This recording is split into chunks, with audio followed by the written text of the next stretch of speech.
Un grand campus de 16 hectares, les élèves du Chambon-sur-Lignon terminent leur matinée de cours. Comme chaque mercredi, ils n'ont pas classe l'après-midi. Alors que les élèves externes rentrent chez eux, les 65 internes de l'établissement, eux, ont quartier libre.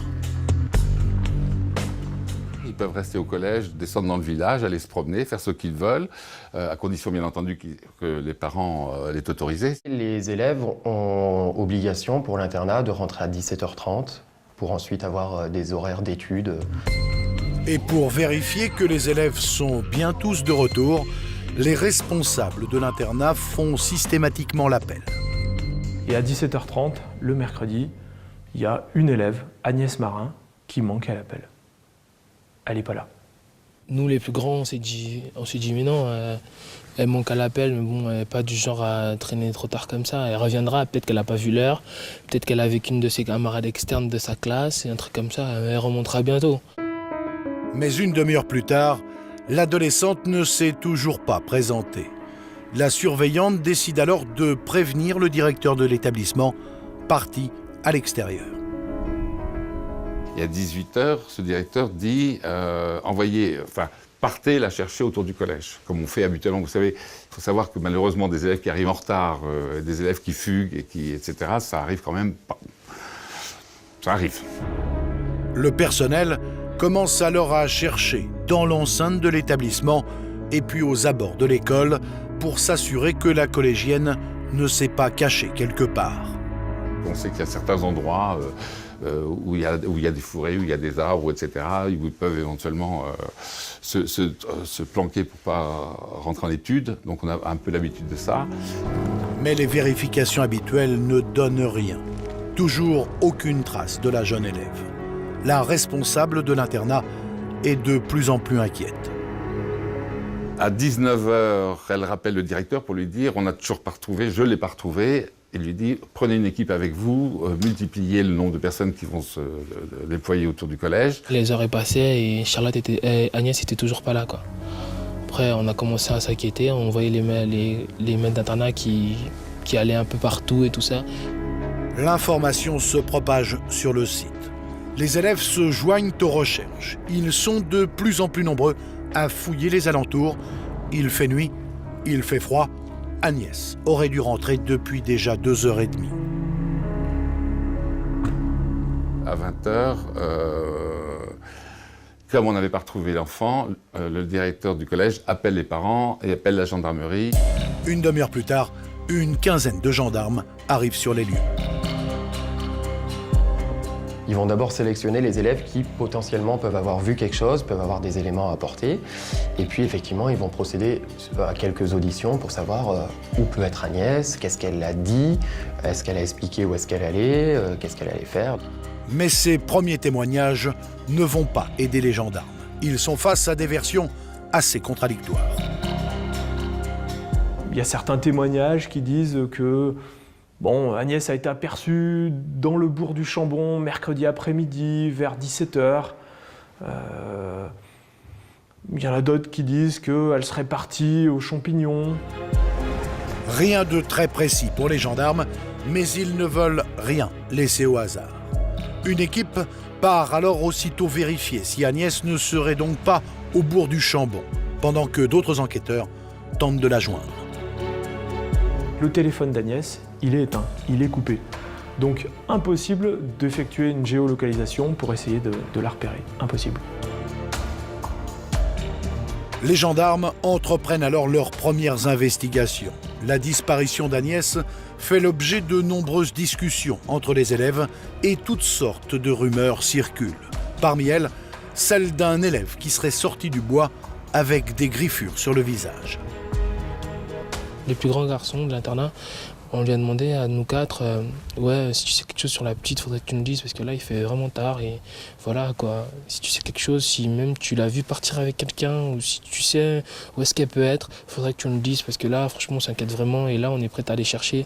Mais franchement, ça restera entre nous, on dira à personne que c'est toi qui a dit pour qu'on la retrouve, quoi.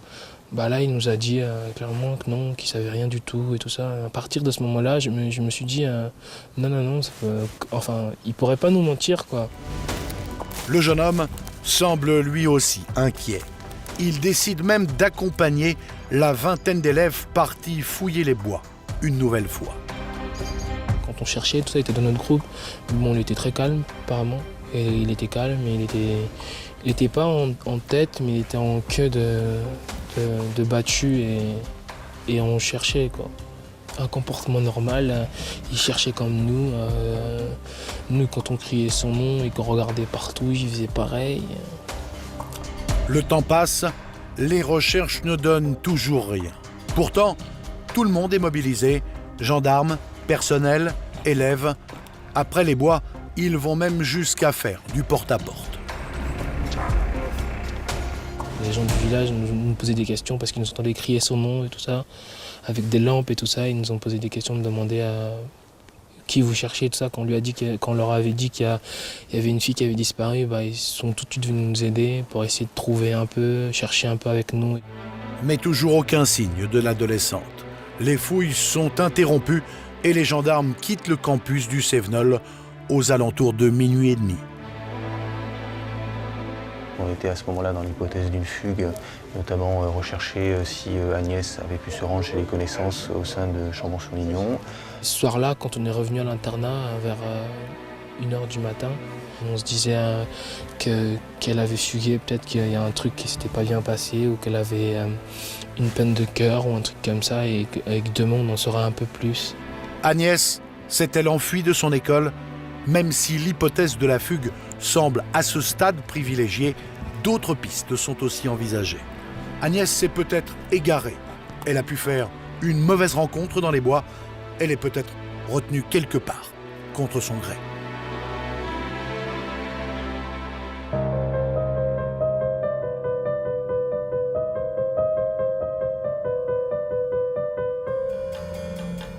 Le lendemain matin, Agnès n'est toujours pas rentrée. Les gendarmes reprennent la direction de l'établissement Cévenol. Ils arrivent aux alentours de 8 heures. Et là, ils entament vraiment des auditions au sens vraiment très large. Les élèves, le personnel, les enseignants, tous les gens susceptibles d'avoir vu Agnès sont entendus par les enquêteurs de la brigade de recherche d'Issingeaux. Les gendarmes trient toutes les déclarations. Parmi la douzaine d'élèves et d'adultes qui sont interrogés plus longuement dans les locaux des enquêteurs, un interne de 17 ans, élève en première, va retenir leur attention. Ces déclarations sont vraiment pas très claires, elles se contredisent. Et là, les enquêteurs se soupçonnent quelque chose. Son discours est incohérent. Les enquêteurs recueillent différents témoignages affirmant qu'il serait l'un des derniers à avoir vu Agnès.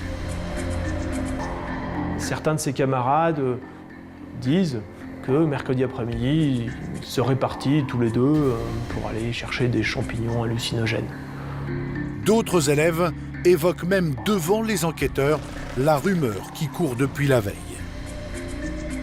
Plusieurs élèves vont le dire aux enquêteurs et ils vont signaler que cet élève porte sur lui, aux avant-bras et un peu au visage, des traces de griffures. Il avait dit à quelques-uns qu'il était tombé dans les ronces, il avait dit à d'autres qu'il était tombé dans la cour, il avait dit encore à d'autres qu'il s'était démangé, gratté. Voilà.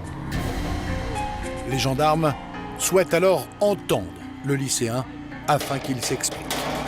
Comme son audition devait être prolongée au-delà des 4 heures prévues pour une audition libre, le procureur de la République du Puy-en-Velay, à ce moment-là, puisque c'est lui qui dirigeait l'enquête, a décidé de son placement en garde à vue. Déjà à 24 heures qu'Agnès est introuvable. Ses parents viennent tout juste d'arriver de Paris. La thèse de la fugue, ils n'y croient pas. Elle est partie avec un cardigan, avec un sac à main, elle est partie pour faire des courses en ville. Elle était vraiment pas équipée pour fuguer au sens où j'organise mon départ. Donc on est vraiment... Elle était ici de plein gré, elle était bien... Le personnel d'encadrement dit que ça se passait bien, elle était populaire. Enfin, pourquoi fuguer? Pas de raison apparente de fuguer. Pas non plus de signes avant-coureurs qui auraient pu les alerter. Agnès avait même des projets pour son prochain retour à Paris. Ils l'ont eu la veille de sa disparition, donc le mardi soir au téléphone. Elle était sereine avec eux. Ils ont même échangé sur son anniversaire. Elle allait bientôt avoir 14 ans.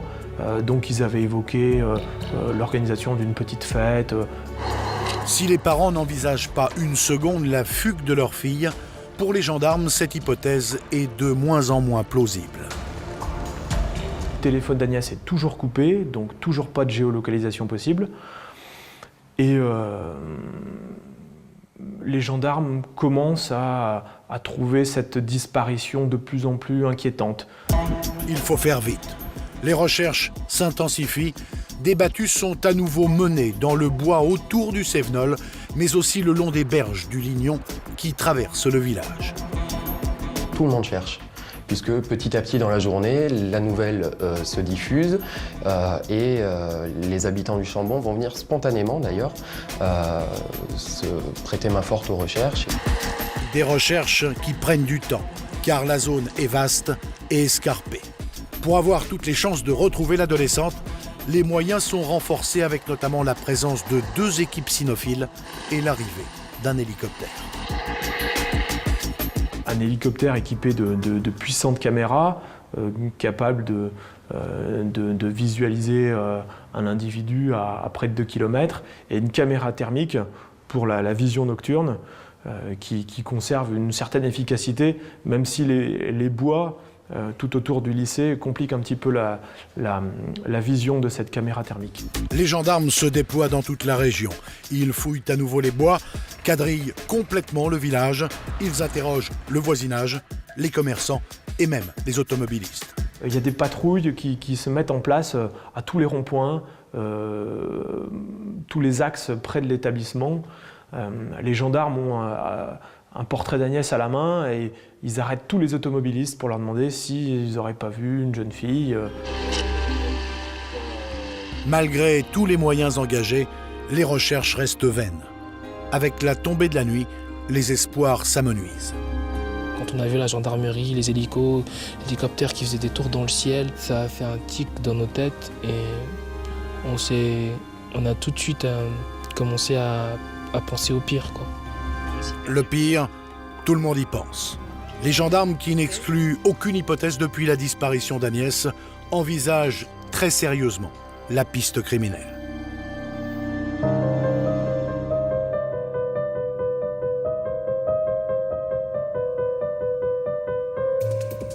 Cela fait maintenant bientôt 48 heures qu'Agnès a disparu. Ce vendredi, au petit matin, les effectifs sont sensiblement renforcés. Il y a 60 gendarmes au Chambon-sur-Lignon pour les recherches. Il y a même une équipe de plongeurs. La zone est bordée par le Lignon avec des gorges. Les maîtres chiens sont toujours là et en début d'après-midi, 120 élèves d'une école militaire de Montluçon arrivent en renfort.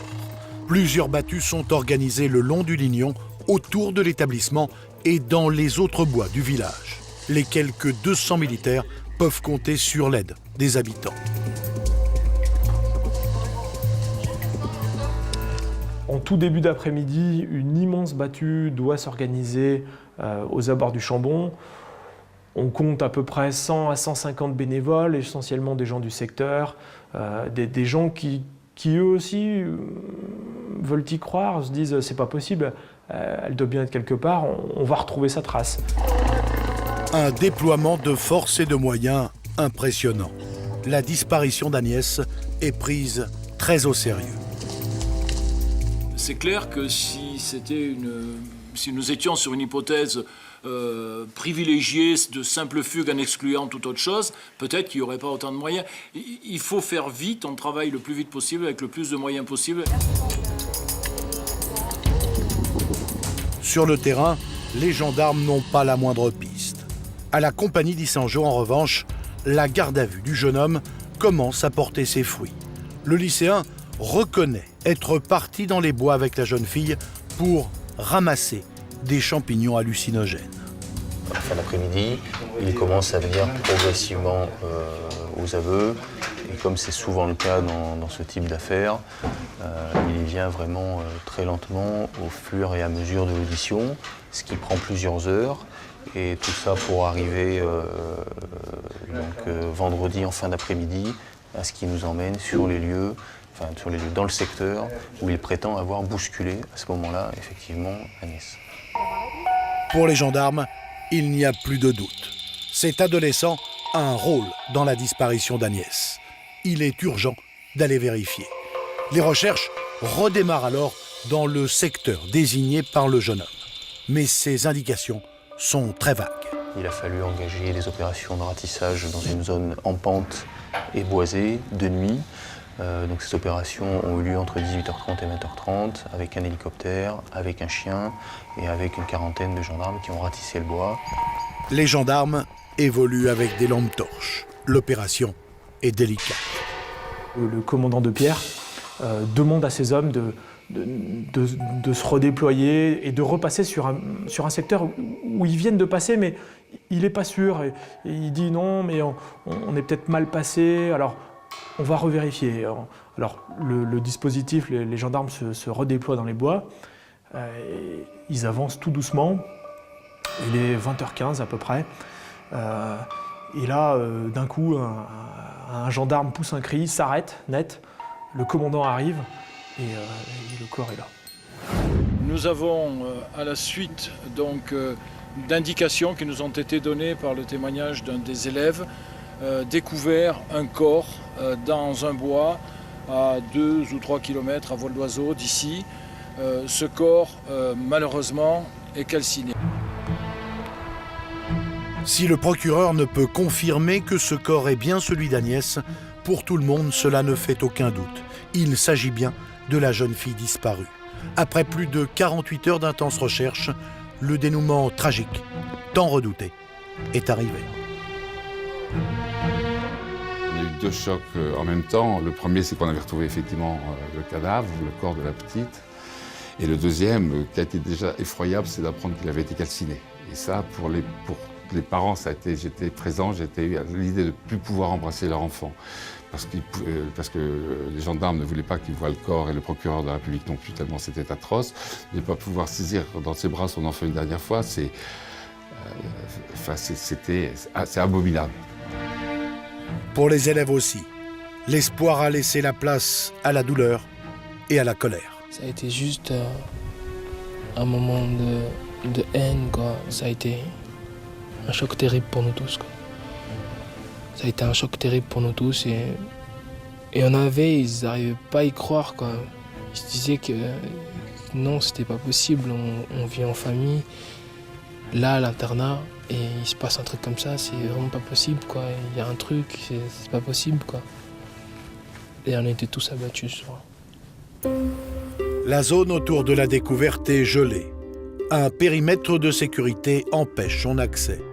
Des techniciens de l'Institut de recherche criminelle arrivent sur place.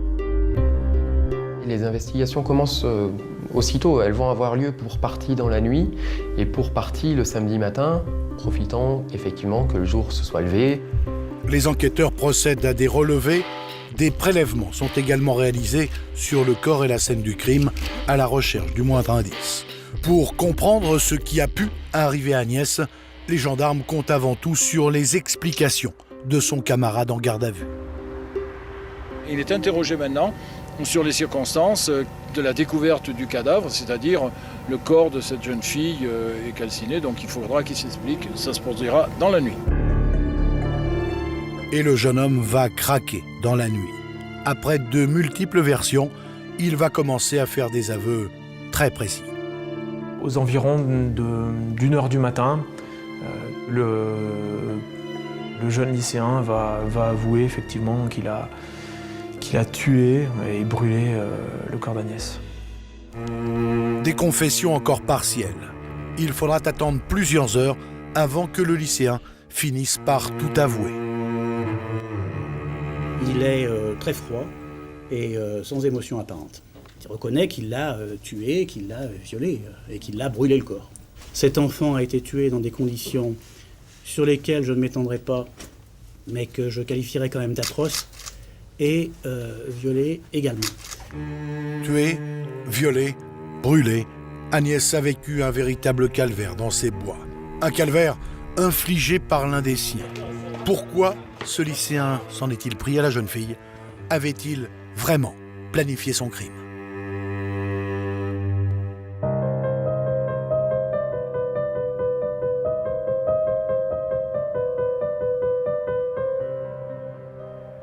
Après ses aveux et à l'issue de sa garde à vue, le jeune homme est déféré au parquet de Clermont-Ferrand pour être présenté à un juge d'instruction.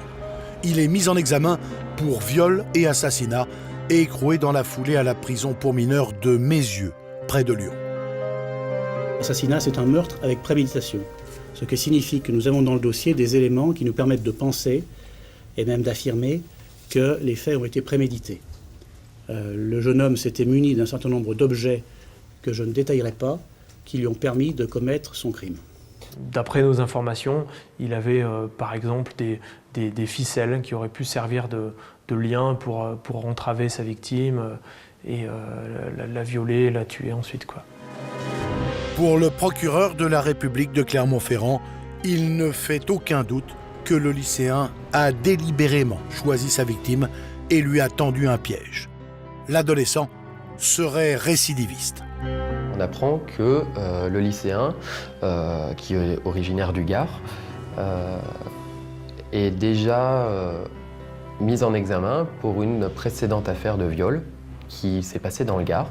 Il avait violé en août 2010 une jeune fille qui était une de ses camarades de classe. Le jeune homme est alors scolarisé dans ce lycée de Nîmes. Les élèves sont en vacances. Un après-midi, l'adolescent donne rendez-vous à l'une de ses meilleures amies qui habite dans le même village que lui.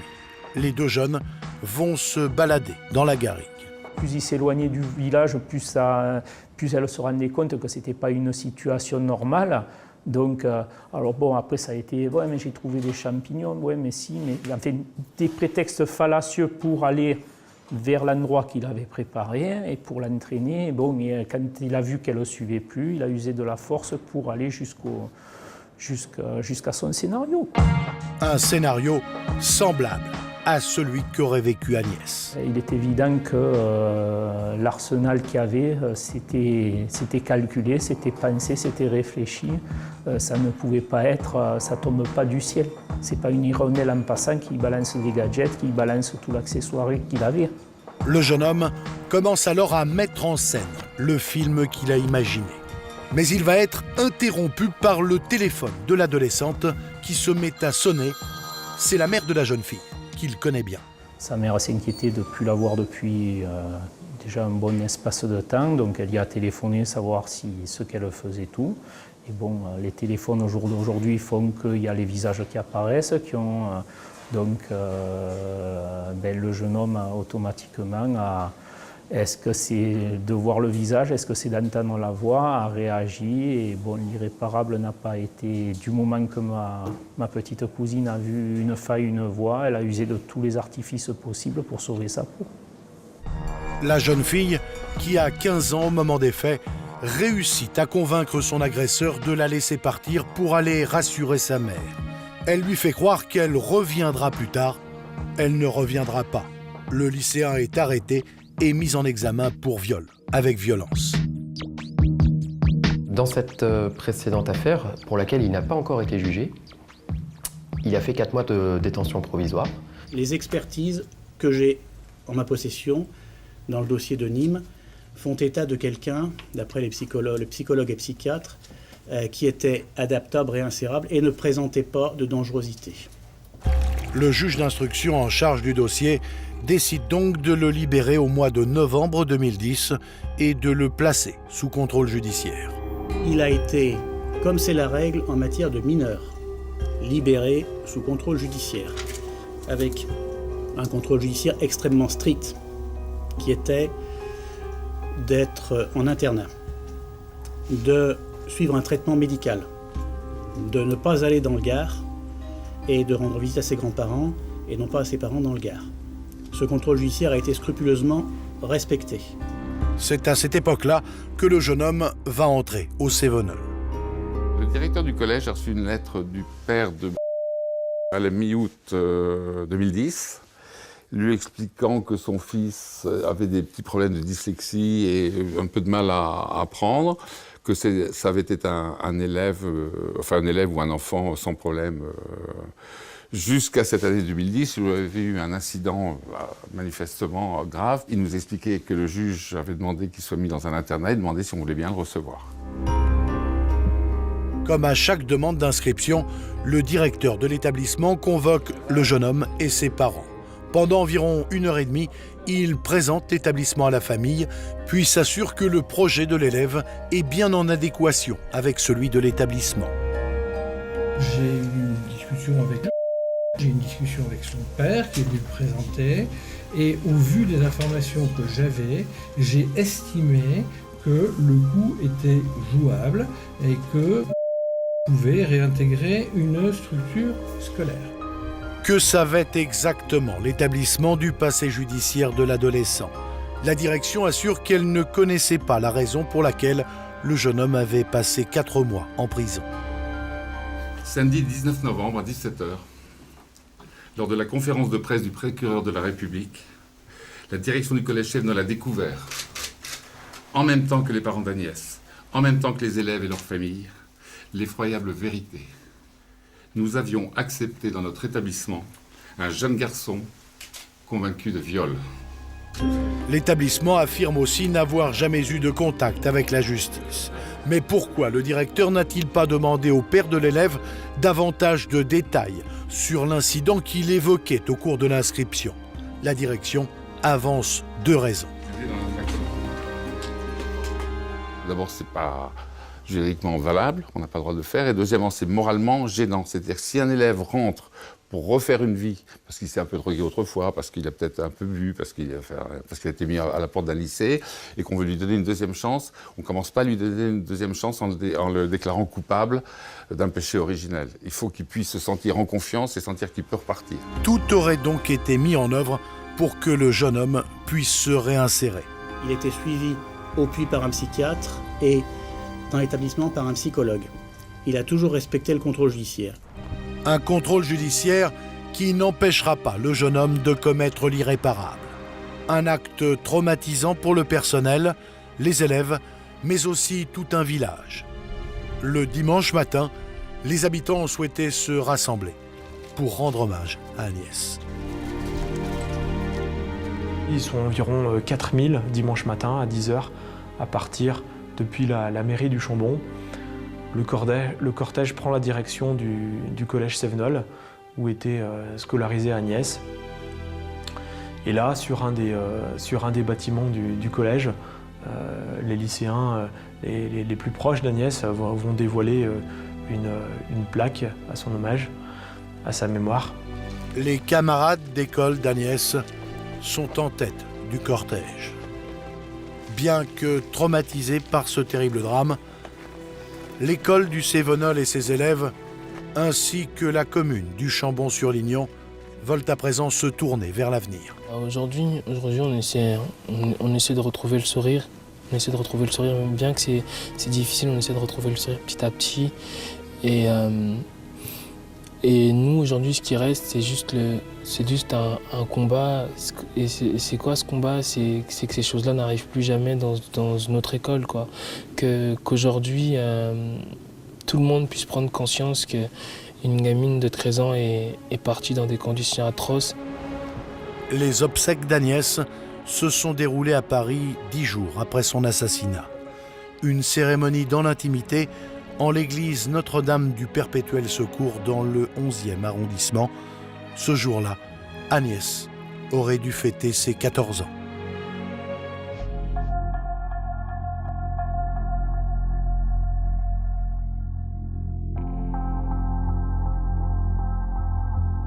L'histoire tragique de Sonia, c'est celle d'un assassinat préparé des mois à l'avance. Cette lycéenne de 17 ans a été sauvagement assassinée à Laon en avril 2012. Un crime sanglant commis par l'un de ses proches amis. Le jeune homme était attiré à la fois par la mort, mais aussi par le fait de donner la mort. Le tueur évoluait dans le milieu gothique. Depuis des années, il était fasciné par la violence et les serial killers. C'est un garçon qui s'était enfermé dans un univers totalement macabre, avec une fascination pour la mort. Un jeune homme habité par des pulsions meurtrières, un besoin de tuer irrépressible. Comment ce lycéen, en apparence normale, a-t-il pu basculer dans l'horreur? Pourquoi a-t-il décidé de s'en prendre à Sonia? Pour le comprendre, les enquêteurs se sont plongés dans l'univers morbide de Lewis Pesce.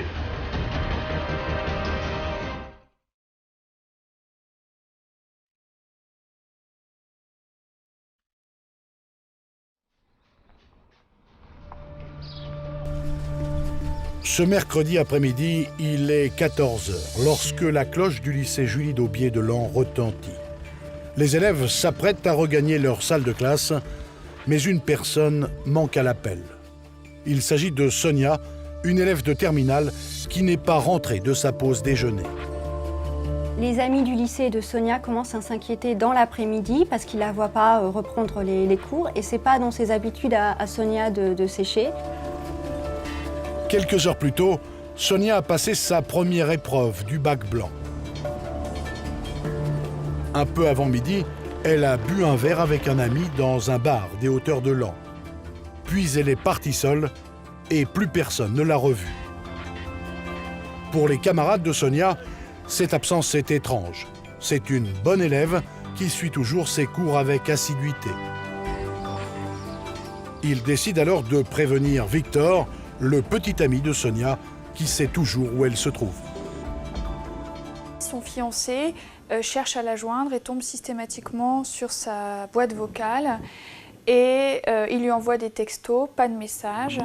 Victor, le petit ami de Sonia, est surpris, car elle avait prévu de l'appeler à la fin de son examen. Mais rien. Les heures passent et à 18h, Sonia ne monte pas dans l'autocar qui aurait dû la ramener chez elle dans un petit village à quelques kilomètres de Laon. Les parents de Sonia qui habitent un petit village près de Marle, Châtillon-les-Sons, vont s'inquiéter aussi à leur tour lorsqu'ils ne vont pas revoir leur fille rentrer en fin d'après-midi. Lorsqu'elle est en retard ou qu'elle prévoit de ne pas rentrer, Sonia prévient toujours ses parents. Et ce retard inexpliqué ne lui ressemble pas. Ce comportement-là, parce que Sonia va bien dans sa vie, parce qu'il n'y a aucune raison que cela change, nécessairement ça inquiète tout de suite les parents. À 20h passées, Sonia n'est toujours pas rentrée chez elle. Son téléphone est sur répondeur. Ses proches ont désormais le sentiment que quelque chose de grave s'est produit. Ils décident alors de partir à sa recherche. Le fiancé et le frère et le beau-frère de Sonia vont prendre leur voiture et vont aller à Laon et ils vont tourner dans la ville de Laon pour essayer de la retrouver. Pendant des heures, ils parcourent les rues de la ville. Ils appellent ses amis et se rendent dans les bars et les rues où Sonia a ses habitudes, mais la jeune fille reste introuvable. Impuissants, les parents attendent chez eux, espérant le retour de leur fille. Il est presque minuit lorsqu'ils décident de prévenir les gendarmes. La première intuition des gendarmes, s'agissant d'une adolescente de 17 ans, c'est nécessairement de dire elle a fugué ou elle s'est disputée, pourquoi pas avec son petit ami, pourquoi pas avec ses parents, et peut-être elle a fugué ou elle est sortie voir des amis en soirée. C'est la réponse classique que l'on a dans ce genre de circonstances. Les gendarmes habitués aux fugues d'adolescents ne sont pas inquiets. Mais Sonia est mineure, alors son signalement est diffusé à l'ensemble des équipes. Durant toute la nuit, les militaires vont patrouiller dans la ville de Laon et ses environs. Aucune trace de Sonia. Le lendemain matin, les gendarmes ouvrent une enquête. Dès le lendemain matin, vendredi 20 avril, cette lycéenne est inscrite au fichier des personnes recherchées. Et puis les gendarmes commencent à interroger les autres élèves du lycée. Avec ces premières auditions réalisées à la sortie du lycée, les enquêteurs cherchent à reconstituer l'emploi du temps de Sonia. De leur côté, les parents de l'adolescente posent des questions aux amis de leur fille. Un nom revient à plusieurs reprises, celui de Lewis Péché. C'est un lycéen que Sonia connaît bien et qui serait surtout le dernier à l'avoir vu. Devant ce nom qui n'était pas connu d'eux, les parents de Sonia vont se rendre devant le lycée pour essayer de le rencontrer. Et on a une attitude très particulière de suspect qui, à la vue des parents, il y a aussi la sœur qui est présente, prend la fuite. Donc il est rattrapé, sur peu de distance, et questionné par les parents, qui, devant l'attitude suspecte de cette personne, nous téléphonent immédiatement. Lorsque les gendarmes arrivent sur place, la situation est tendue. Ils commencent par calmer les parents de Sonia et éloignent Lewis Péché. Ils vont questionner le jeune homme, un peu à l'écart, sur le trottoir du lycée. Lewis Péché est entendu par les gendarmes sur son emploi du temps et sur sa rencontre avec Sonia. Il explique visiblement qu'il a vu quelques minutes Sonia, mais que voilà, qu'elle est partie rapidement et qu'il ne sait pas du tout où elle devait se rendre. Peu après midi, Lewis Péché et Sonia auraient passé un moment ensemble le long des remparts de la vieille ville. Un rendez-vous qui aurait mal tourné. Et il nous parle d'une dispute qu'il aurait eue avec elle. Elle lui aurait pris son téléphone et l'aurait jeté dans une partie boisée autour de l'abbaye Saint-Vincent. Des recherches sont menées sur place. Elles ne permettent pas de localiser le boîtier téléphonique. Les déclarations de Lewis Péché n'apportent aucun élément probant aux gendarmes. Mais 48 heures après la disparition de Sonia, une information essentielle va parvenir aux enquêteurs. Une information inquiétante qui va faire basculer l'enquête.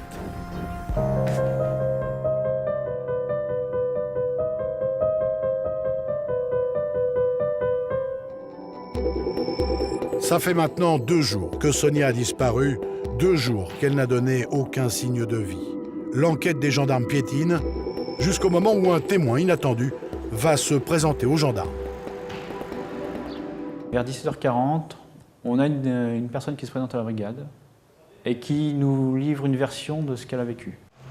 Cette personne, c'est Juliette, l'ex-petite amie de Lewis Péché. Elle ne peut plus garder pour elle les confidences que Lewis lui a faites. C'était juste après la disparition de Sonia. Donc on s'est rejoint vers 1h35 à peu près. Et j'ai vu qu'il était tout rouge, donc je lui ai demandé s'il avait couru. Il m'a dit qu'il avait couru et il m'a montré son pantalon sur lequel il y avait un peu de vert et de rouge en me demandant de deviner ce que c'est. Donc je lui ai demandé des explications et là il m'a tout débité. Lewis aurait avoué à Juliette avoir tué Sonia quelques minutes plus tôt. Il se serait vanté d'avoir commis un meurtre. Il m'a raconté comment, il m'a tout dans l'ordre chronologique, il m'a tout dit. Les enquêteurs prennent le récit de Juliette très au sérieux. Elle leur décrit le meurtre avec une grande précision et leur donne l'heure et le lieu du crime. Les éléments matériels qui sont décrits sont vraiment très précis et nous laissent vraiment penser immédiatement à quelque chose de concret. Et pas d'une simple dénonciation ou une simple équilibration, mais on est tout de suite dans des faits qui ressemblent à du réel. Lewis Péché n'est plus un simple témoin. Pour les gendarmes, il devient suspect. Dans les minutes qui suivent, on renvoie une patrouille au lycée pour interpeller et placer en garde à vue cette personne qui devient pour nous un suspect avant qu'elle ne sorte de ses cours. Les enquêteurs arrivent devant le lycée de Lewis Péché au moment où le jeune homme passe la grille. Lorsqu'il aperçoit les gendarmes, il reste calme, il ne manifeste aucune émotion. Et il se laisse emmener. Par contre, dès les premiers contacts avec ces personnes en uniforme, on sent qu'il y a un mutisme complet qui s'installe. Sur le trajet qui mène à la gendarmerie, le jeune homme reste silencieux. Cette attitude renforce l'intuition des gendarmes. Ils ont la conviction que le jeune homme, qui est le dernier à avoir vu Sonia, ne leur a pas tout dit. Et face à son mutisme, les enquêteurs comprennent qu'ils doivent procéder en douceur pour gagner sa confiance. c'est une des techniques, pour rétablir la communication, on change l'environnement. Donc ceux qui sont intervenus vont être sortis du contact de la personne du suspect et on va placer un autre enquêteur, selon les circonstances qu'on estime les plus favorables, en tenue ou en civil, en tout cas dans les locaux, bien isolés, et on va éviter de perturber ce tête-à-tête qui doit s'instaurer, cette relation de confiance qui doit s'instaurer, cette espèce d'empathie entre l'enquêteur et la personne entendue. La stratégie des enquêteurs est payante. Dans la salle d'interrogatoire, Lewis Pesce baisse la garde et très rapidement, il parle. Dans les 10 minutes qui suivent, il a déjà donné une première version précise et il reconnaît l'assassinat. Il reconnaît le meurtre de Sonia et donne des indications précises sur l'endroit où repose le corps de la jeune femme. Il donne également des détails sur la manière dont il a tué Sonia et sur l'arme du crime. Les enquêteurs décident alors d'aller vérifier sur place.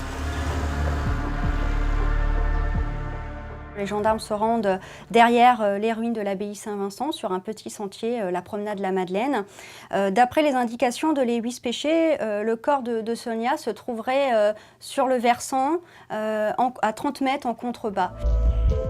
L'endroit indiqué par Lewis Pesce est difficile d'accès, caché dans les bois. Pendant plus d'une demi-heure, les gendarmes vont parcourir la promenade de la Madeleine avant de localiser précisément le lieu. Et sur place, ils découvrent l'horreur. On a retrouvé le corps de la malheureuse sous une tôle. Bon, elle avait été tuée sauvagement à l'arme blanche. Le corps découvert par les gendarmes est bien celui de Sonia Brimbrook. Il porte les marques d'une agression très violente avec de multiples mutilations. Sonia a succombé à une vingtaine de coups de couteau, portés essentiellement au niveau du cou, du haut du torse et de la tête. L'agression a été visiblement violente, on parle d'un certain acharnement. La police scientifique va rapidement arriver sur place. Les techniciens vont quadriller la scène du crime. Pendant ce temps, à la gendarmerie, l'interrogatoire de Lewis Pesce se poursuit. Le jeune homme raconte sans aucune émotion et avec beaucoup de précision le déroulé des événements. Un meurtre qu'il aurait froidement prémédité.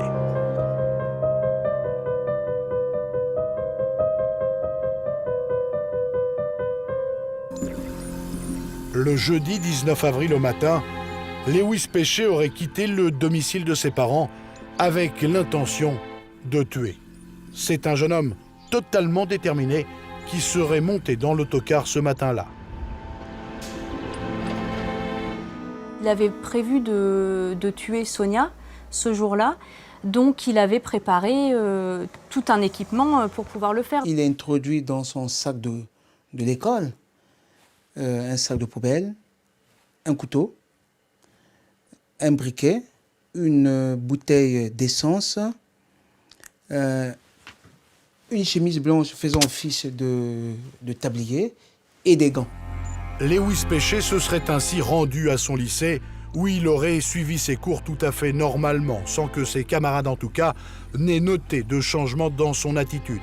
Il aurait été égal à lui-même, sombre et solitaire. En fin de matinée, à la sortie de son cours de philosophie, il aurait envoyé un SMS à Sonia pour lui fixer un rendez-vous. Un rendez-vous discret dans un lieu isolé des hauteurs de Laon, derrière les ruines de l'abbaye Saint-Vincent. C'est un endroit où les chemins débouchent sur un lieu assez plat, entouré d'arbustes, mais un peu à ciel ouvert comme ça. Et c'est un lieu qui est assez prisé finalement des jeunes lanois ou des alentours qui viennent sur Laon faire une petite soirée, parce qu'on y est tranquille, c'est à l'abri des regards, on peut faire un feu. D'ailleurs, à cet endroit, il y a des restes de feu, enfin des cendres, des choses comme ça. Vers midi, Lewis Pesce aurait suivi ce petit sentier qui mène à l'endroit qu'il avait repéré. Il aurait alors enfilé ses gants et revêtu sa chemise blanche À ce moment-là, son couteau est toujours dans son sac. Sonia serait arrivée quelques minutes plus tard. Lewis a emmené Sonia dans cet endroit à l'abri de regard.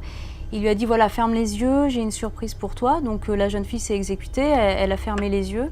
Et lui, il a commencé à la poignarder. Le premier coup n'a pas été mortel. Donc elle, finalement, elle s'est demandé un petit peu ce qui se passait. Elle est très surprise, évidemment, elle ne s'attendait pas du tout à ça. Et lui a continué à lui donner des coups de couteau, à la frapper avec son couteau. Donc elle a essayé de se protéger. Elle a mis ses mains en avant pour tenter d'écarter Lewis Péché qui lui donnait des coups de couteau. Et finalement, elle a succombé au bout d'un moment. Elle ne pouvait plus lutter. Il est presque 13 heures. Le corps sans vie de Sonia gît sur le sol de la clairière. La jeune femme a reçu une vingtaine de coups de couteau. L'agression dont a été victime Sonia est très violente. Ça a duré un bout de temps, une agression vraiment d'une rare atrocité d'après les enquêteurs. Mais la violence du passage à l'acte n'aurait pas empêché Lewis de poursuivre méthodiquement son plan. Le jeune homme aurait alors retiré ses gants et sa chemise tachée de sang. Avec la bouteille d'essence, il y aurait mis le feu. Lewis Péché aurait ensuite dissimulé le cadavre sous des tôles, puis il aurait quitté les lieux quelques minutes plus tard. Il aurait ensuite rejoint Juliette, son ex-petite amie, pour lui avouer son meurtre. Sur le moment, Juliette ne l'aurait pas cru. Puis par la suite, le soir, il est rentré chez lui, comme à son habitude, à son domicile, auprès de ses parents. Au fil de l'interrogatoire de Lewis Péché, les gendarmes découvrent l'implacable détermination du tueur présumé. Ils vont aussi rapidement s'apercevoir que le crime était prémédité. Un assassinat que Lewis Péché aurait minutieusement préparé depuis plusieurs mois.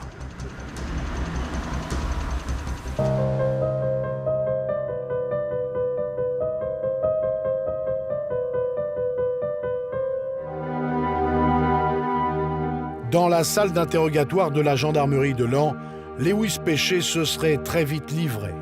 Il aurait calmement expliqué aux enquêteurs toutes les étapes de la préparation de son crime. Lewis Péché, au cours de sa garde à vue, est très disert. Il parle, il a un côté presque revendicatif, c'est-à-dire qu'il a besoin d'exprimer exactement tous ses préparatifs. C'est pas sous un coup de tête qu'il a agi, c'est-à-dire qu'il explique aux gendarmes qu'il a vraiment préparé minutieusement, de manière méthodique, de manière très, très froide, l'agression qu'il allait commettre. Les gendarmes vont surtout découvrir le véritable piège mis en place par le jeune homme. Un guet-apens qui reposait avant tout sur la confiance de Sonia. Lewis Péché aurait agi comme un prédateur en conditionnant sa proie des mois à l'avance. Pendant environ un an, Lewis Péché va prendre un soin tout particulier à la relation qu'il a avec Sonia. C'est-à-dire qu'il va y avoir beaucoup de moments de complicité. C'est une relation totalement platonique. La jeune femme a un copain. Lui, d'ailleurs, dit pas qu'il est attiré physiquement par elle, il n'est pas amoureux d'elle. Simplement, il va s'assurer qu'elle le considère vraiment comme un ami, qu'elle n'ait absolument pas peur de lui pour que le moment venu, lorsqu'il va lui fixer rendez-vous, elle ne se méfie absolument pas. Lewis Péché aurait donc préparé l'assassinat de Sonia depuis un an. Plus il détaille son projet, plus les enquêteurs découvrent sa persévérance morbide, sa froide détermination. Lewis Péché ne s'en cache pas, pour réussir à tuer Sonia, il s'y serait pris à plusieurs reprises. Et sa première tentative remonterait à 7 mois plus tôt.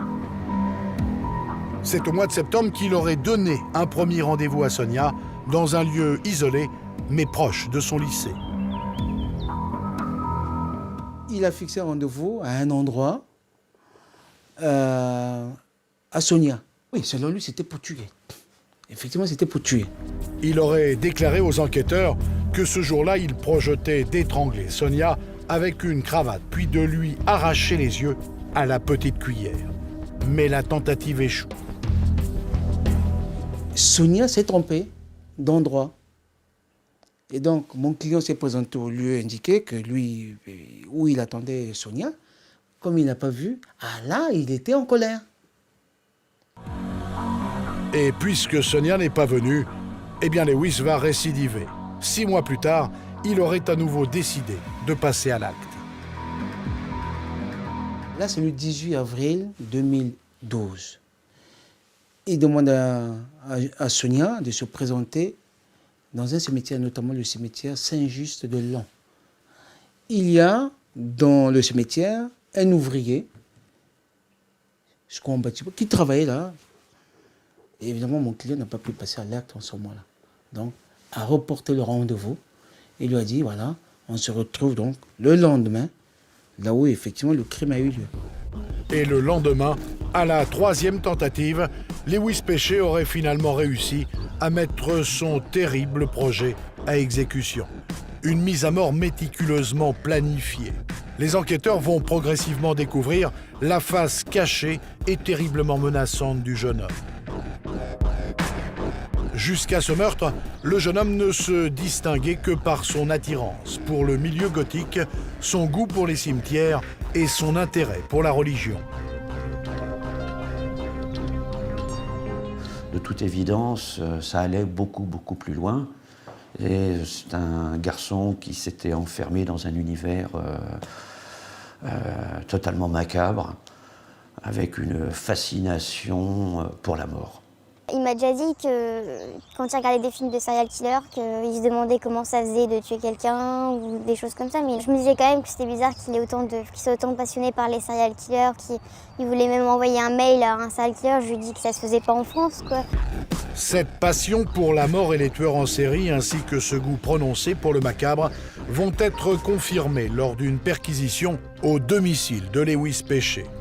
Les enquêteurs vont alors entrer de plein pied dans l'univers secret du jeune homme. C'est une chambre assez étroite finalement, une chambre rectangulaire dont les murs sont peints en rouge. Et donc, la fenêtre est fermée, donc il y fait sombre. Finalement, la seule lumière qui éclaire cet endroit, c'est l'ampoule électrique au plafond.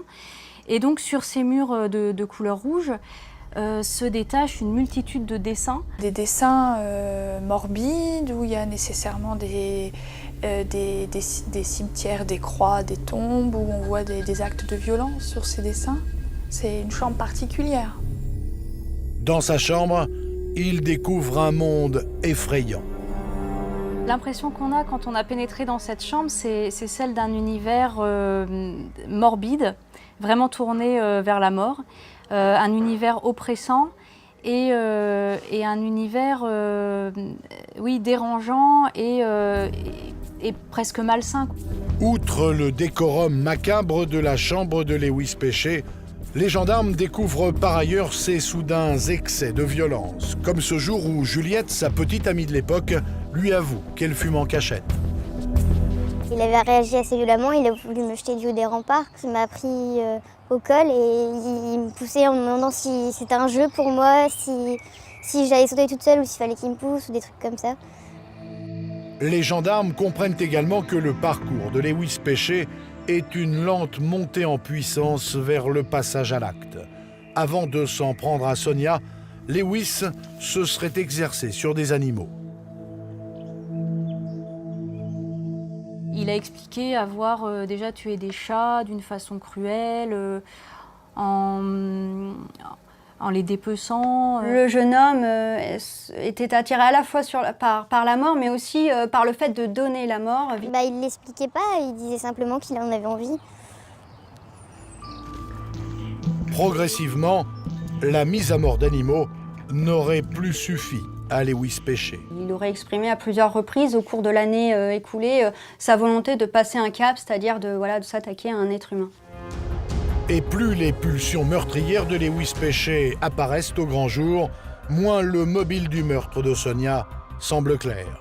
Lewis Péché aurait agi poussé par un besoin irrépressible, un besoin sans lien réel avec sa victime. Il n'y a pas de jalousie, il n'y a pas de relation amoureuse, c'est pas vénal, il y a pas c'est pas par rapport à l'argent. Voilà, c'est même pas un pacte mortel entre eux finalement. C'est vraiment l'envie de tuer, quoi. Il avait envie de tuer quelqu'un et il a tout fait pour mettre en pratique ce fantasme qu'il avait, quoi. Un fantasme meurtrier et une recherche de sensations que le jeune homme a du mal à définir devant les gendarmes. En passant à l'acte, il s'attendait à des sensations. Alors, comme c'est un mot général, c'est très difficile au moment de savoir qu'est-ce qu'il met là-dedans. Il était déçu parce qu'il espérait ressentir quelque chose, même si, n'importe quoi, même si c'était du plaisir et il aurait pensé qu'il avait un problème mental, soit des regrets ou enfin, n'importe quoi, il voulait ressentir quelque chose en fait. Il dit, je m'attendais par exemple à une érection ou à autre chose. Voilà, ben, à cette autre chose-là, il n'explique pas. À l'issue de 24 heures de garde à vue, Lewis Péché est mis en examen pour assassinat. Il est ensuite incarcéré à la maison d'arrêt de Laon. L'instruction de cette affaire est aujourd'hui en cours et tout l'enjeu réside dans l'expertise psychiatrique du jeune homme. L'idée est vraiment de savoir si au moment des faits, Lewis Péché avait véritablement conscience de ce qu'il était en train de faire ou si il n'était pas atteint d'une maladie pathologique qui aurait aboli son discernement. Et dans ces cas-là, le juge d'instruction ne pourrait que conclure à l'irresponsabilité pénale. La prison ou l'internement psychiatrique pour une très longue durée, à moins d'un coup de théâtre, ce sont aujourd'hui les deux seules issues possibles pour Lewis Péché. C'est l'histoire d'un père qui a attendu 30 ans pour voir le responsable présumé de la mort de sa fille traduit devant la justice. 30 ans de combat, 30 ans de traque, c'est finalement lui qui livrera cet homme à la police après l'avoir fait enlever. Il se bat souvent seul, quelquefois appuyé par le gouvernement, mais il a été longtemps seul. Le parcours d'un père désespéré, prêt à tout en mémoire de sa fille, Kalinka, disparue à 14 ans, dans d'étranges circonstances. Je considère aujourd'hui qu'elle mérite beaucoup plus que tout ce que j'ai pu faire pour elle. Le combat d'une vie, dont le dernier épisode s'est enfin déroulé. Voilà. Le père de Kalinka a pu assister au procès qu'il attendait depuis 29 ans.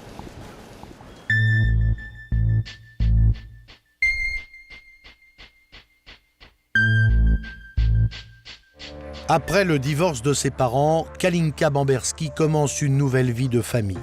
Elle s'installe avec sa mère et son frère à Lindau en Bavière. Cet été 82, c'est l'été de ses 15 ans. Sa mère s'est remariée avec Dieter Krambach, une famille recomposée qui vit au bord du lac de Constance. Kalinka est une jeune fille sportive, elle adore la planche à voile, c'est son père qui lui a appris. Ce jour-là, il y a un peu de vent. Kalinka met sa planche dans les eaux transparentes du lac et après cette belle après-midi, elle rentre pour un dîner en famille. Nous sommes le 9 juillet, Kalinka vit ses dernières heures. Le lendemain matin, à plus de 1000 km de là, André Bamberski reçoit un coup de téléphone qu'il n'oubliera jamais.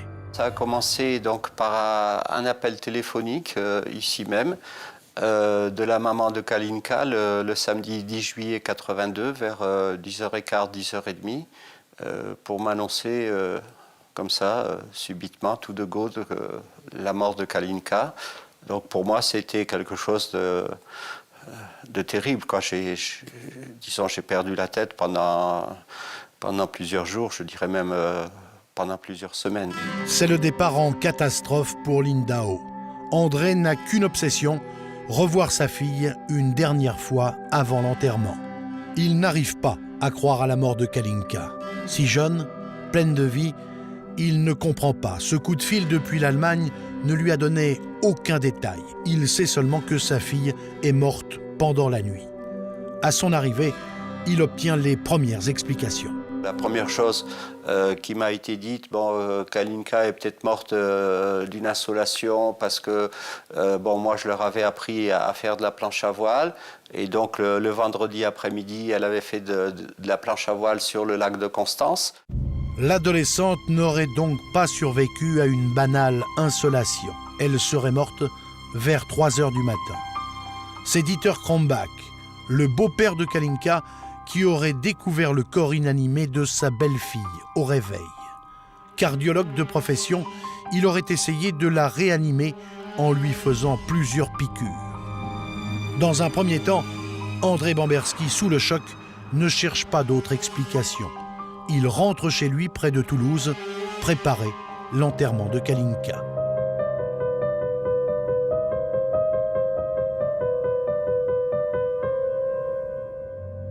Le matin de la mort de Kalinka, un médecin urgentiste se rend sur place pour constater le décès. Contrairement à la procédure, il n'avertit pas la police et laisse le soin à Dieter Krombach de le faire. Mais le cardiologue allemand ne passe pas ce coup de fil. Ce n'est que le lendemain après-midi, lors d'une visite de routine à l'hôpital, qu'un policier découvre le corps de la jeune fille.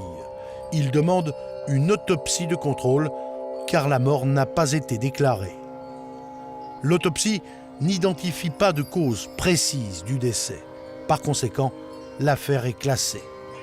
Le rapport d'autopsie, André Bamberski le reçoit 3 mois après la mort de Kalinka.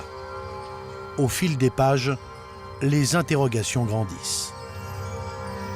J'ai commencé à avoir des doutes à partir du 4 octobre, quand j'ai lu la traduction du rapport d'autopsie.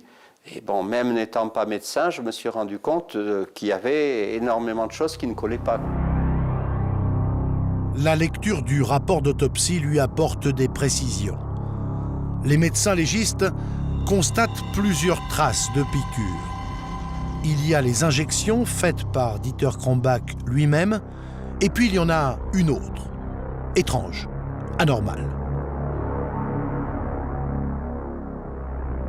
Au niveau de l'avant-bras droit, on observe un point ressemblant à la trace d'une injection. La trace d'une intraveineuse. Dieter Krombach l'avoue sans problème, c'est lui qui a fait cette piqûre avant la mort de l'adolescente. Une injection de cobalt administrée à la demande de Kalinka pour améliorer son bronzage. Pourtant, médicalement, le cobalt n'a aucun effet sur le bronzage. Que Dieter Krombach mente ou pas, en tout cas pour les médecins légistes, la mort n'est pas liée à la piqûre. Un autre passage va attirer l'attention d'André Bamberski. Une petite coupure sur les organes génitaux de sa fille et la présence de substances blanchâtres, verdâtres dans son appareil génital. Cette hypothèse d'un viol n'apparaît pas dans le compte-rendu d'autopsie allemand. Malgré une série d'éléments troublants, l'affaire est classée sans suite 1 mois après le décès de Kalinka. Mais André Bamberski est hanté par le doute. Elle n'est pas morte de manière naturelle.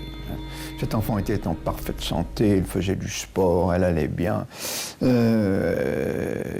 il n'y avait aucune raison pour qu'elle décède de cette manière au milieu de la nuit. Il n'y a aucune raison médicale expliquant sa mort. Si la mort de Kalinka n'est pas naturelle, quelqu'un en est donc responsable. Et pour André Bamberski, les soupçons se portent sur Dieter Krombach, l'homme qui a découvert le corps de sa fille, l'homme qui lui a fait les piqûres, l'homme qui n'a pas prévenu la police. Mais il faut encore prouver cette culpabilité. Cette quête va devenir le combat de sa vie.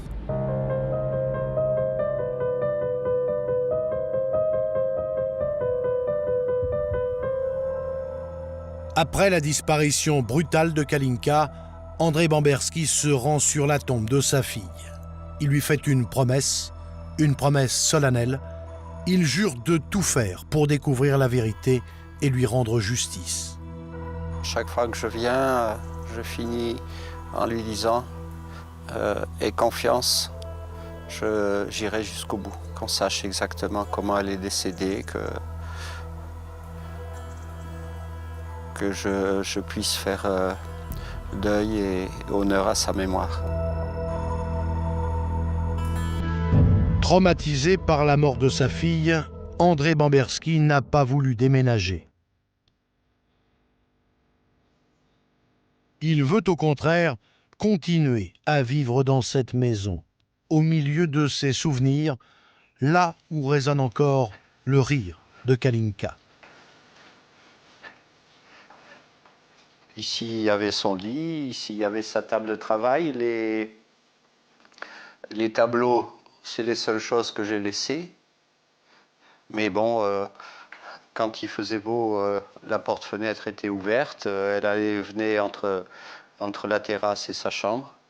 2 ans et demi après la mort de Kalinka, André Bamberski porte plainte en France. Un juge d'instruction est saisi de l'affaire.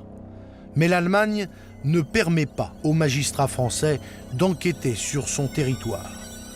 Les autorités allemandes acceptent tout de même de faire des analyses complémentaires. On découvre alors que les parties génitales de Kalinka, prélevées pour les besoins de la première autopsie, sont introuvables.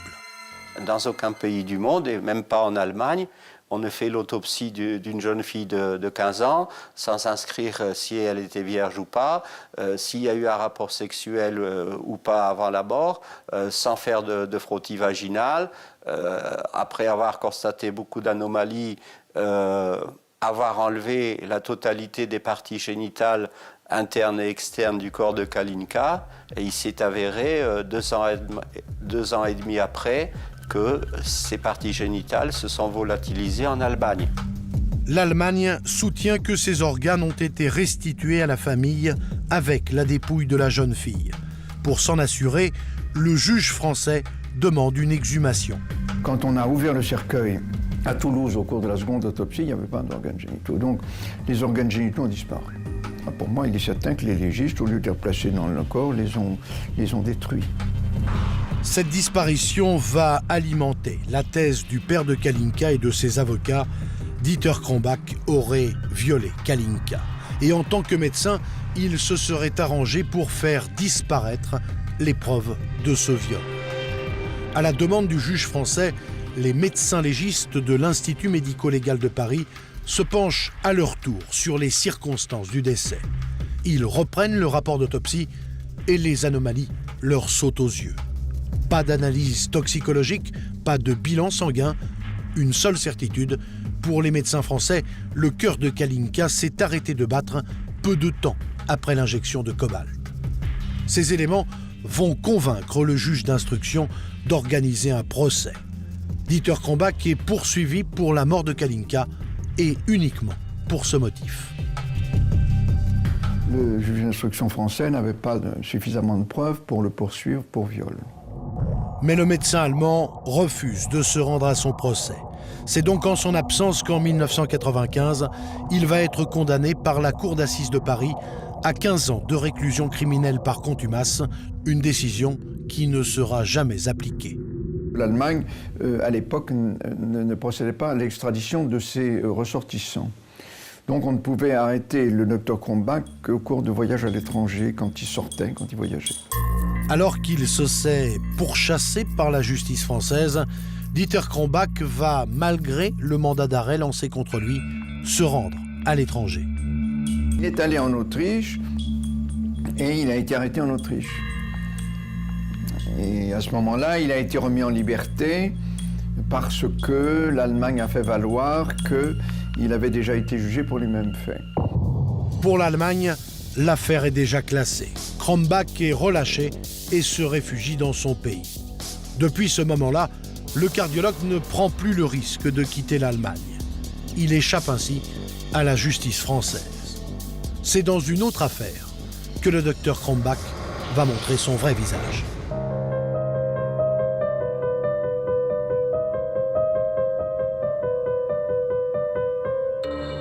Lorsque survient le décès de Kalinka, Dieter Krombach est un homme au-dessus de tout soupçon. Cardiologue reconnu, il fait partie de la bonne société de Lindau. C'est aussi un grand séducteur. Il est certain que c'est un homme qui doit être très intelligent, je pense, qui était très très beau, très séduisant, élégant, très beau de sa personne, et qui avait probablement un charme particulier, de telle manière qu'il a eu beaucoup d'aventures. Hein. C'est un homme qui a séduit beaucoup de femmes.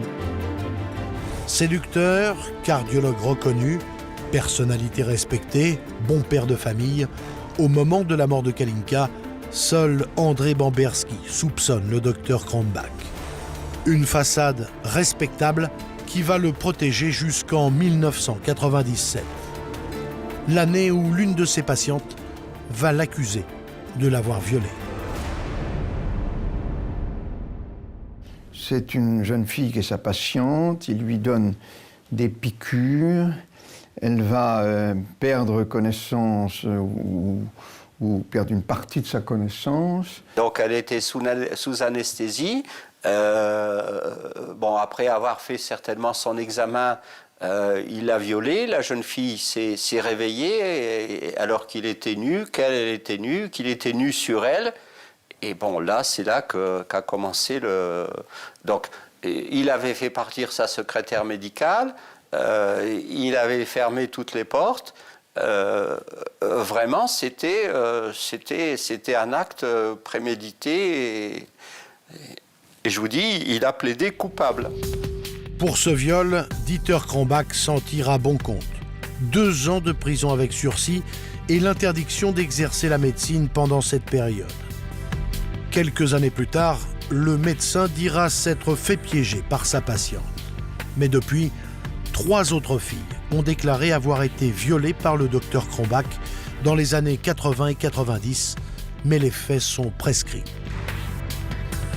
Ces autres affaires, hein, qui sont indépendantes de l'affaire de Kalinka, éclairent évidemment l'affaire Kalinka sous un jour très particulier, hein, mais ça ne constitue pas pour autant une preuve formelle du fait que le docteur Krombach ait tué Kalinka après avoir exercé sur elle des sévices sexuels.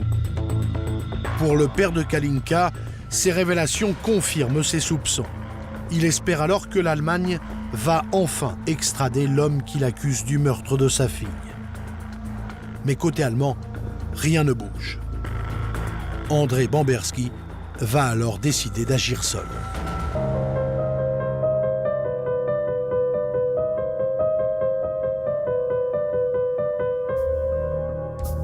Devant l'impuissance de la justice française à faire extrader Dieter Krombach, André Bamberski piste lui-même le médecin allemand. Il se rend régulièrement en Allemagne. Krombach, lui, se sait traquer et déménage souvent. Le père de Kalinka a peur de perdre sa trace. Il y a la crainte d'une fuite, mais aussi du temps qui passe. Car André Bamberski a beau se battre jour et nuit, il doit lutter contre le temps. La date de la prescription approche. Il y a aussi l'âge de Krombach, 75 ans, et le sien, 72. Nous sommes en 2009, et là, André Bamberski va recevoir une étrange visite. Une personne s'est présentée et m'a dit si vous êtes d'accord, on peut amener Krombach en France. Bon. Comme en plus, cette personne ne m'a pas du tout demandé d'argent, on a fait juste un accord pour une couverture de frais à hauteur de 20 000 euros. Bon, j'ai peut-être trouvé ça, si vous voulez, farfelu comme dans d'autres situations, mais j'ai donné mon accord. Bamberski l'avoue, il s'est lancé dans une folle entreprise. Samedi 17 octobre, 3 individus empruntent une petite route de montagne. Ils ont localisé Krombach à Scheidegg, un petit hameau isolé. Dieter Krombach est enlevé et emmené en France, où il est livré, pieds et poings liés, à la police. Il a été kidnappé un samedi soir, il était 9h à son domicile, plutôt devant son domicile, il allait prendre son véhicule et au moment où il a introduit la clé dans son véhicule, Il a donc été frappé par plusieurs individus, très violemment. Il a perdu connaissance et après il s'est retrouvé à l'arrière d'une voiture, entièrement ligoté. Et il portait les traces de cette nuit terrible, de façon très très marquée. Il avait le nez fracturé, les orbites oculaires fracturées, le visage entièrement bleu, beaucoup de difficultés à marcher. Quand je l'ai vu la première fois à la maison d'arrêt de Mulhouse, il était sur une chaise roulante. La réaction de l'Allemagne est immédiate. Elle délivre un mandat d'arrêt à l'encontre d'André Bamberski, commanditaire présumé de l'enlèvement. Mais la justice française préfère arrêter elle-même le père de Kalinka et l'inculper pour enlèvement. Désormais, il est lui aussi accusé alors qu'il est sur le point d'atteindre son but. De son côté, Dieter Krombach est placé en détention provisoire et va être renvoyé devant la cour d'assises de Paris. Monsieur Bamberski, je l'ai dit et redit, ne souhaitait qu'une chose, c'est que le docteur Krombach puisse répondre devant la justice française des faits qui lui sont reprochés dans le cadre de cette affaire. C'est tout ce qu'il voulait. J'ai déjà dit à la télévision, entendu sur ce point, qu'il avait la possibilité de le faire assassiner s'il avait eu cette intention. Monsieur Bamberski est chrétien, c'est un grand chrétien. Il n'a jamais été question de cela. 29 ans après la mort de sa fille, André Bamberski voit enfin Dieter Krombach s'asseoir dans le box des accusés.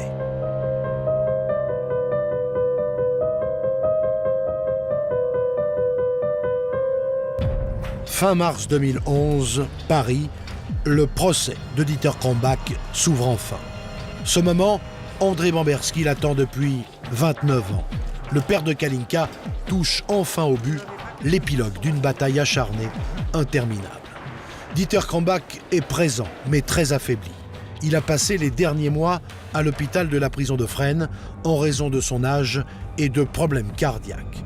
D'ailleurs, dès le début des débats, ses avocats mettent en avant son état de santé pour éviter le procès. Il est vraiment véritablement affaibli, il a pris des sérieux coups, on vous parlait de 20% d'infirmité permanente partielle. Toutes les 2 heures, il faut faire une pause parce qu'il doit se reposer. La défense de Krombach met aussi en avant le fait qu'en Allemagne, son affaire a été classée depuis bien longtemps. Aux yeux des Allemands, il est donc innocenté et n'a rien à faire devant la justice française. Et puis il y a eu l'enlèvement de Dieter Krombach pour le ramener sur le sol français. Des circonstances qui rendent, selon ses avocats, son arrestation illégale. Un pays à qui on a demandé la remise d'un ressortissant, peut-il accepter que celui-ci se fasse enlever sur son territoire et la justice qui a bénéficié de cette remise peut-elle juger un homme qui a été enlevé dans ces conditions-là? Malgré tout, la cour d'assises de Paris décide de commencer le procès. Mais au bout d'une semaine d'audience, un coup de théâtre se produit. Pendant le week-end, Dieter Krombach fait un malaise dans sa cellule de la prison de Fresnes. Hospitalisé à la Pitié-Salpêtrière, il n'est plus en mesure de comparaître. Après 29 ans d'attente, le procès est renvoyé. Il va falloir rejuger, recommencer, repartir à zéro, se remobiliser et le temps s'ajoute au temps. Nous sommes déjà à 28 ans et tout cela est très triste et très décevant. Au mois d'octobre, c'est un nouveau procès qui commence devant la cour d'assises de Paris. Et les doutes sur la santé de Dieter Krombach ressurgissent. Moi qui le connais un petit peu, M. Krombach, à force de le voir derrière une maison d'arrêt malheureusement, dans une maison d'arrêt, excusez-moi, ce que je peux vous dire aujourd'hui, c'est qu'il est en petite forme. C'est un euphémisme. Non, ça va pas. Voilà. Vous l'avez vu comment il parlait. Si vous me dites que vous le jugez que c'est possible qu'il tiendra le coup pour 3 semaines, alors là, jamais de la vie. Mais pour la défense, Dieter Krombach est bien en état de comparaître. Ce matin, il a répondu aux questions qu'on lui avait posées. Il paraît tout à fait physiquement capable de comparaître. C'est d'ailleurs ce qu'ont dit les experts. Au cours du procès, les témoignages accablants contre Dieter Krombach vont se multiplier.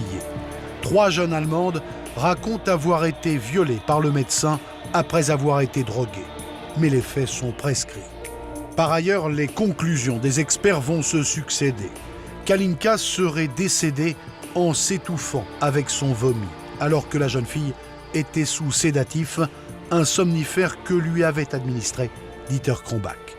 Malgré ces nouveaux éléments, la défense du médecin allemand demande l'acquittement. Monsieur Krombach n'est pas le monstre qui a été décrit, n'est pas l'assassin. Après 3 semaines d'audience, Dieter Krombach est reconnu coupable de violences volontaires ayant entraîné la mort sans intention de la donner. Il est condamné à 15 ans de prison. Pour André Bamberski, c'est la fin d'un combat. Ma première pensée pour Kalinka, ce que je lui avais promis, ce que j'ai mené comme démarche ont abouti à ce que je désirais, c'est-à-dire qu'il y ait un procès complet. La justice a été exercée à sa mémoire et je vais pouvoir faire mon deuil avec elle. Mais l'affaire n'est pas définitivement terminée, car Dieter Krombach a fait appel. Et André Bamberski, le père de Kalinka, devra un jour répondre devant un tribunal de l'enlèvement du médecin allemand.